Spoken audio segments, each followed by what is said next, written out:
Welcome to Court Language Access Services Court Interpreter Oral Examination Preparation Module 3.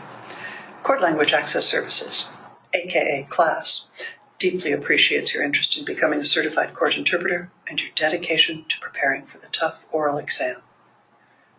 Bear in mind that some information included in this module has been adapted from the National Center for State Courts Court Interpreter Oral Examination Overview.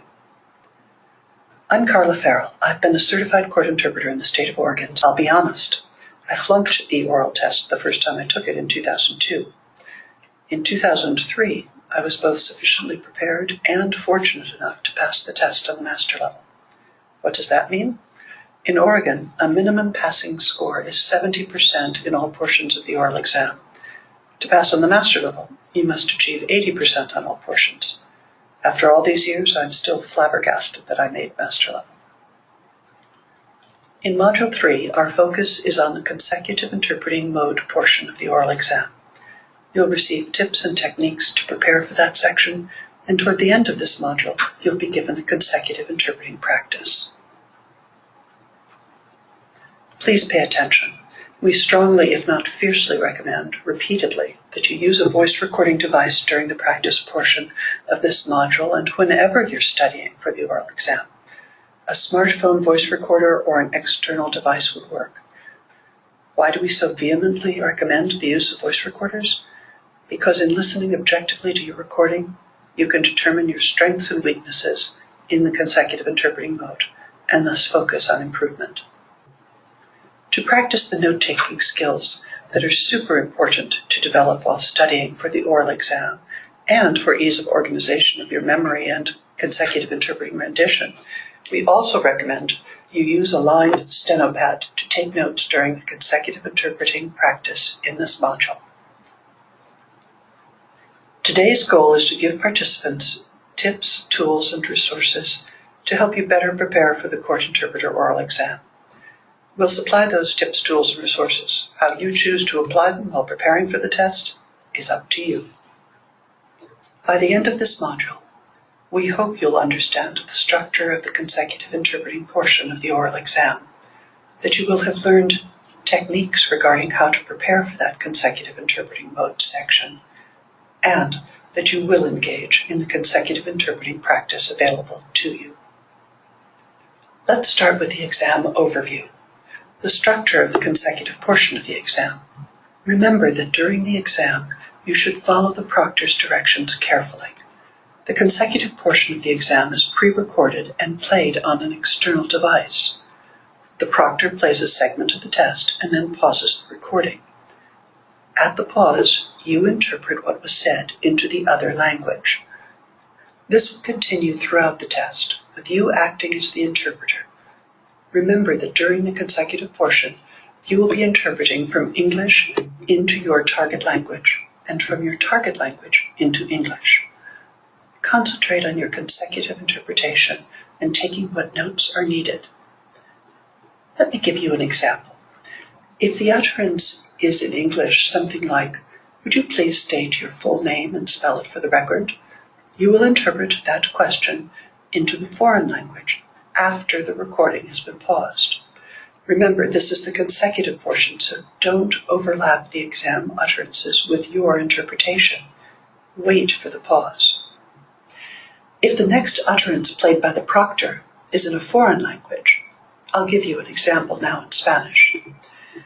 Aunque los riesgos para la salud asociados al alcohol cuando consumes una bebida al día son muy bajos, aumentan rápidamente al beber más.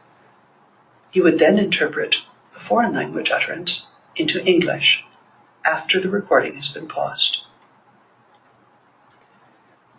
In Oregon, consecutive interpreting is the second portion of the oral exam. Completing this portion of the exam can take from 22 to 30 minutes.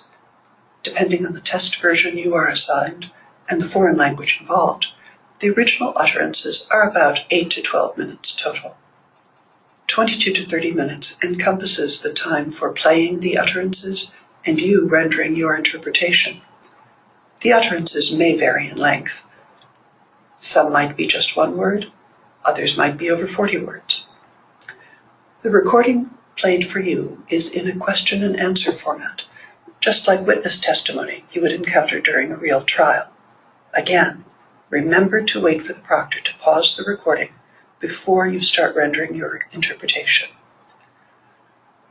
You are allowed to ask for 2 repetitions during the consecutive portion of the exam. 2 total repetitions, not 2 for every utterance. If you ask for a repetition, the whole utterance will be repeated for you, and you can only do this twice during the entire consecutive section of the exam. There are between 75 to 90 scoring units in the consecutive portion of the exam. So, for example, if your language version has 80 scoring units, you would have to get a minimum of 56 of the scoring units correct to achieve the minimum passing score for the consecutive portion. Now, having given you an example of how many scoring units there can be in the consecutive portion of the oral exam and how many you must interpret correctly, I go on to say that on the day of the test, don't freak out about scoring units. Concentrate on your overall consecutive interpreting performance. If you get caught up with guessing which words or phrases are scoring units, you'll simply deplete yourself of the mental energy you need to focus on your performance. While taking the actual exam, you do not know which words or phrases will count as scoring units, even though your exam is rated by the number of scoring units interpreted correctly. The time to focus on scoring units is now, when you're preparing for the test. Here you have a list of the types of scoring units that are scattered throughout the test. As you know, the 3 modes of court interpreting, sight, consecutive, and simultaneous, are tested during the exam, but the focus of this module is consecutive interpreting. For many interpreters, whether at the start of or at any point in their careers, consecutive interpreting is the most daunting. One reason for this is that consecutive interpreting is rarely used in court proceedings except in trials, and trials are not as frequent as you may think. As you prepare for the test, it is imperative that you develop professional interpreting skills. For the consecutive portion of the test, you need to adequately develop your note-taking skills and your short-term memory. Without these 2 skills, it is even harder to handle utterances that can vary in length and complexity. Note-taking skills are essential for almost all court interpreters. However, almost everyone's note-taking style is different. Some interpreters develop and draw particular shapes to indicate certain phrases. Some interpreters simply jot down certain phrases and numbers. Others may use simple outlines, diagrams, graphs, or charts. Before the test, you need to develop your own note-taking style. A style that backs up your short-term memory but doesn't distract you from focused listening. Your self-developed style of note-taking needs to be designed to help you remember relevant names, places, dates, and figures. For example, during a restitution hearing, attorneys may mention many different amounts of money owed to victims and opposing parties. Or, during a contested divorce trial, attorneys can start reading out monthly expenses related to child support or alimony. It is important to develop a note-taking system that works best for you and that allows you to concentrate on the concepts, ideas, and contexts of the utterance, rather than concentrate on taking notes. Incorporating hedges, repetitions, and false starts by the speaker into your note-taking system can help you avoid omissions in your rendition of consecutive interpreting. Remember, using your style, take enough notes, not too many. You don't want obsession with note-taking to distract you from listening. Using practice materials that are like test materials can be a big help in developing your note-taking style and skills. Now, a couple of resources that might help you develop your note-taking. One is a CD, Consecutive Interpretation and Note-Taking. This is a ACEBO material available on the ACEBO website, spelled A-C-E-B-O, under the Video Products tab. Another resource is Note-Taking Manual, available on the InterpretTrain website. That's spelled INTERPRETRAIN.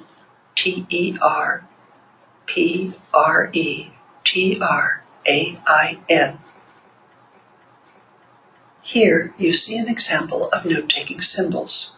Symbols for look forward to, want to, know, decide, propose, lead to, cause, promise, agree, change, need, continue, join, listen or hear, say, attack, and thanks, words you will commonly hear in court.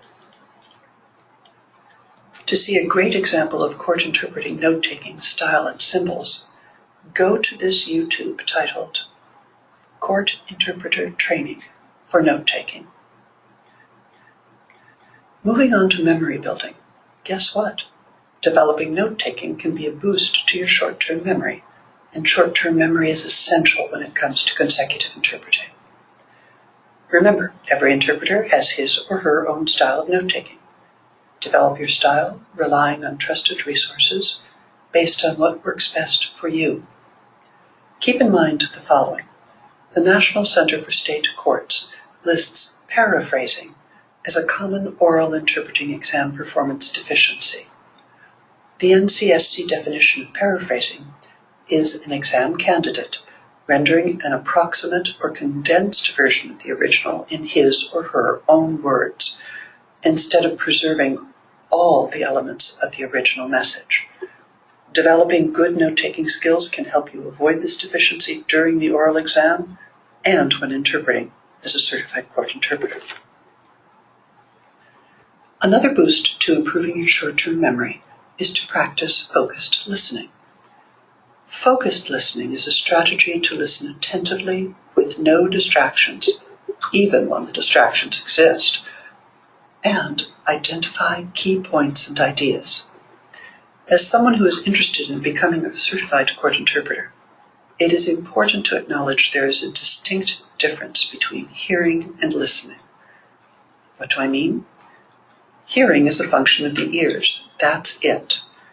Listening requires a conscious effort from the hearer, in this case the interpreter, to hear and understand what is being said, in both languages, obviously. How can you practice focused listening? You might consider listening to news clips from the PBS NewsHour. Listen, extract what you believe are the key points and ideas, and then listen again to see if you did listen in a focused way. You could also listen to the clips to build vocabulary. Were some of the words related to agriculture, medicine, science, or other specialized fields? While listening to the clips, you could also take notes, thus building your note-taking skills. To improve your short-term memory, practice consecutive interpreting using materials that are designed similarly to the oral exam materials. You could use the ASEBO materials, the NCSC Practice Exam Kit, either the Spanish version or the All-English Practice Exam Kit, University of Arizona materials, and many more. Practice more than you may want, pushing yourself past your comfort level in terms of pace of speech and length of utterances. All this can help improve your short-term memory. When practicing on your own, record yourself, listen to the recording, and strive to objectively identify any errors, additions, or omissions. In doing so, you can learn of some adjustments you might want to make in your note-taking style. Let's move on. Repetitions. Remember that some of the original utterances are short and some are long. Normally, during the exam, there will be 2 longer utterances. These longer sections challenge your short-term memory ability to retain the information. You might consider saving one or both of your repetitions for use if you run into problems with the longer utterance. If you ask for a repetition and give more than one rendition, only the last rendition will be scored by the raters. You are not allowed to ask for just a segment of the utterance to be repeated, nor can you ask that a segment be split into 2 separate utterances, nor can you ask for clarification of any particular word or phrase during the exam. During the test, consider using the repetitions strategically, even if you have no doubts about your rendition. When using a repetition, you might hear something you missed the first time. When practicing the consecutive interpreting mode as you prepare for the test, think about incorporating practice of using the 2 repetitions. Don't spoil yourself by repeating every utterance. Practice in the way the test would be administered. Only 2 repetitions during the entire consecutive section. Ready to move on to actually practicing consecutive interpreting? Okay. The recording you will hear is a sample script of consecutive interpreting. It is not an excerpt of any actual exam, but does give you a good idea of what you will hear on your exam day. Please record yourself during this practice exercise.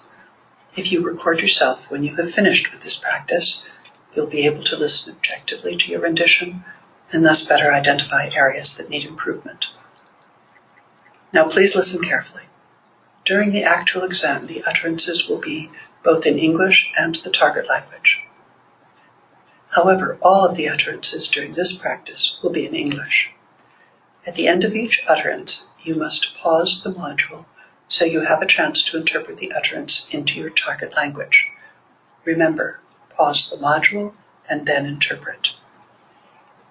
Once you have finished your interpretation, restart the module so you can hear the next utterance. You'll be repeating this process of listening, pausing, interpreting, and restarting the module throughout the entire exercise. This practice exercise probably will take around 10 minutes, so keep with the pace as best as possible. Just like the real exam, the pace of speech will be 120 words a minute. It sounds as if it is fast, but it is slow compared to the pace of day-to-day speech. All right, let's get going with practice. Okay. Tell us about what happened between you and John next. It was the next day, and that was the first gun incident. Let's talk about that first gun incident. What happened? He said that he came in from the garage, and I was sitting. It was in the family room area, and he pointed the gun. Where were you sitting in the family? Were you sitting on the couch or chair? The white couch. What were you doing at the time? I think I was reading. Okay. And you said John came in from the garage? Yes. Where did he walk to? Me. All right. And did he seem to have anything in his hand? He had a gun. Were you aware that there were guns in the house? No. Do you recall what type of gun it was? I don't know anything about guns. Can you describe it to me? I just told him that I didn't know that he had guns in the house or had guns, and... Was it a small gun? Can you describe the gun for us to the best that you remember? That one was a shotgun, I think. Well, there was a handgun and there was a shotgun. And when he came in on the 17th, did he have the handgun with him? Yes. What did he do with the gun? Like that. But it was on this side of me. He pointed it at me. How close, at what part of your body did he point it at? My head. How close to your head was the gun? Close enough where I could push it away. Like a foot away? Yes. Did he say anything when he pointed the gun at your head? Yes. What was that? Well, after I said that I didn't want it in here and that whatever, then he said, well, then you need to stay in line. What was his expression on his face when he said that? Not joking, exactly. Did he seem angry? No. Matter of factually. Did you take him seriously? Well, yes. I mean, it was a gun. It was pointed at my face. And he knew I was terrified of them and he wasn't supposed to have them. And we had a... What was his tone of voice when he told you to stay in line? tone? Uh-huh. Like authoritative? Okay. How far away from you was John? How far away was he standing from you? Maybe 3 feet, 4 feet? Okay. What were you thinking when he held the gun to your head? I go, my God, he's going to kill me.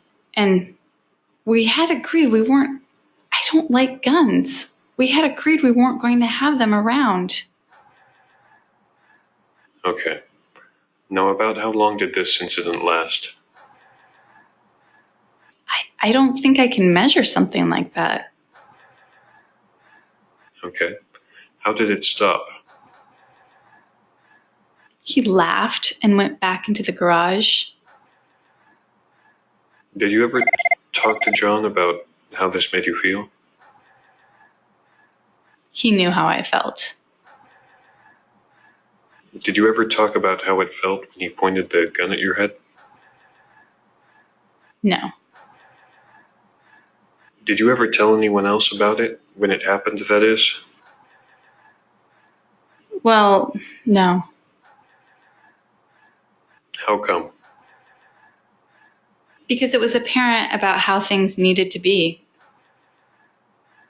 Now, you talked before about how what led up to this incident was that your house had been broken into the night before, or at some point while you guys were gone, right? Yes. Did you ever call the police about this break-in?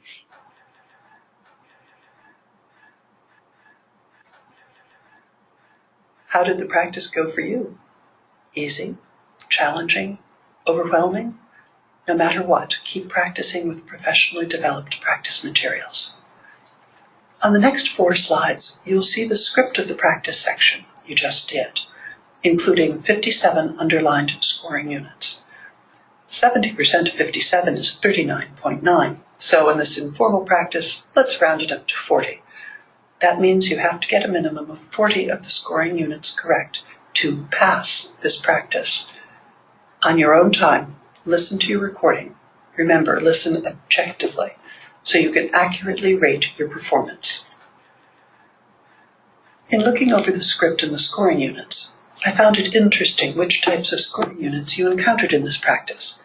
Now listen carefully. I am not an exam rater, but I've tried to match up the underlined words with the scoring unit descriptions used by the NCSC and professional raters. On this first slide, I noticed, among other scoring units, an emphasis on grammar, at least 6 verbs. Remember, use of the correct verb tense is very important. I noticed 4 scoring units of what I would call general vocabulary: garage, family room area, couch, and chair. There also seemed to be some embeddings and position scoring units: okay and all right. I saw what I would classify as markers, intensifiers, emphasis, and precision scoring units. I noticed 3. Which of the scoring units do you think fall into that category? I feel that those 3 are first gun incident, white couch, and at that time. Now, on this slide, there are again general vocabulary scoring units. though some might disagree that a shotgun and handgun are general vocabulary. Well, I'd say they are, but note, in English there is a big difference in terms of what is a shotgun and what is a handgun. Check your dictionaries. I also noticed what I deem embeddings and position scoring units. Markers, intensifiers, emphasis, and precision scoring units. A register or perhaps slang scoring unit. I'm referring to the phrase, stay in line. There was one number scoring unit, and of course, grammar scoring units. Here on this slide, I noticed what I, a non-rater, would see as a register scoring unit, plus a fair number of grammar scoring units, mostly verbs and again, embeddings and position, and probably some other categories as well. Finally, on this slide, I noticed what I would call a register scoring unit, an embedding and position scoring unit, and what might fall under idioms and sayings scoring unit, or maybe a legal phrase scoring unit, the phrase, break in. Remember, as you prepare for the test, focus on your overall rendition and be objective as you self-rate, hopefully not just with this practice, but every time you practice and record yourself. Let's review. Did we meet our goals and objectives in this presentation? Court Language Access Services sincerely hopes to have met the goal of giving participants some tools, tips, and resources to help prepare for the court interpreting oral exam, focusing on the consecutive interpreting portion of the test. To reiterate what we've presented, remember, practice, practice, practice. You need to develop your consecutive interpreting skills by practicing with appropriate materials, plus personal note-taking development and short-term memory improvement. What about our objectives? Do you now have a better understanding of the structure of the oral exam's consecutive interpreting portion? Did we give you some techniques on preparing for this portion of the test? And did you have a chance to practice consecutive interpreting? We gave you the material. I hope you took the challenge. Listen to your recording of your interpretation and rate yourself using the underlined scoring units we provided. If you have questions, please send an email to the address shown on your screen. You'll receive a response as soon as possible. Thanks for participating, and thanks for your interest in becoming a certified court interpreter. Remember, better prepared can lead to better luck with the exam. I wish you the best of luck.